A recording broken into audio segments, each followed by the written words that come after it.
So question today, yo, do you want to check out Chris Froome's interview on his sugar flat, his hunger flat? Alright, here it is, check it out, and I'll give my feedback afterwards. So difficult stage indeed, pretty close call there. What exactly happened with more or less 5 kilometers to go? You really looked like you had a big setback. No huge setback. I mean, I think myself and Richie was definitely feeling out better than I was today, and I was running out of sugars there towards the end, so I had to ask him to go back and grab me some sugars from the car. What could have happened if there wasn't the car? Because you were not allowed actually to get sugar from the car. It was actually illegal at that point of the race. What could have happened there? Yeah, we'd actually had a little bit of a mechanical problem with the car earlier on, so... So basically, Chris Froome bonked. He bonked. What does bonking mean? Bonking is a cyclist term when you go hypoglycemic, your blood sugar goes down. Okay, hypo. In running, we call it hitting the wall. In cycling, we call it bonking. Not sexual. So what Chris needed to do, means when you're bonking, when you're hitting the wall, hypoglycemia, your glycogen levels are just gone, deplete. So you need to take in some simple sugars to get that blood sugar, get that glycogen start going again. Otherwise, you just cannot perform.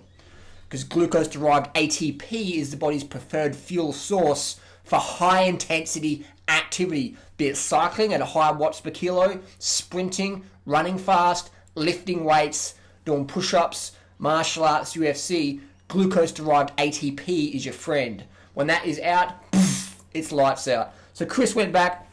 We got Port to go back and get him a gel. This little gel here, you see on the side of the road with wrappers. Guys, put these in the fucking bin, would you please? You know what I mean?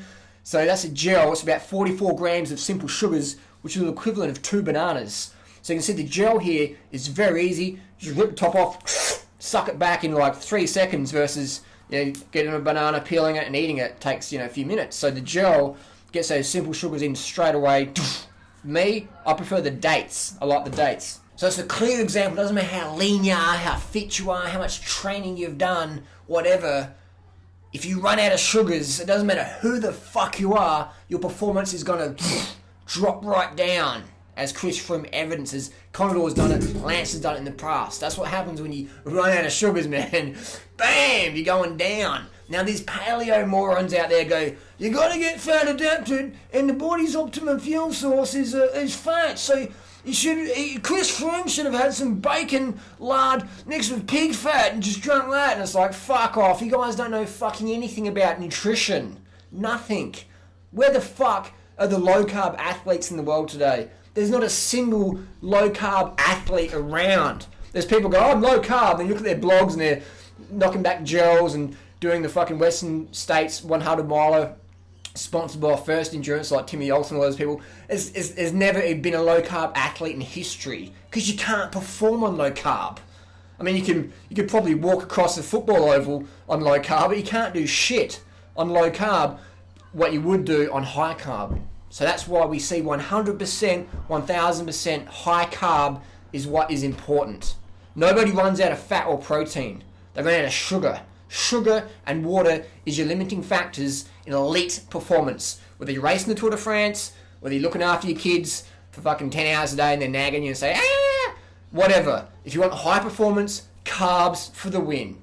10 grams of carbs per kilo of body weight per day, minimum. 1 gram of carb per kilo of body weight per hour, minimum. Do it. Carb the fuck up. See you soon.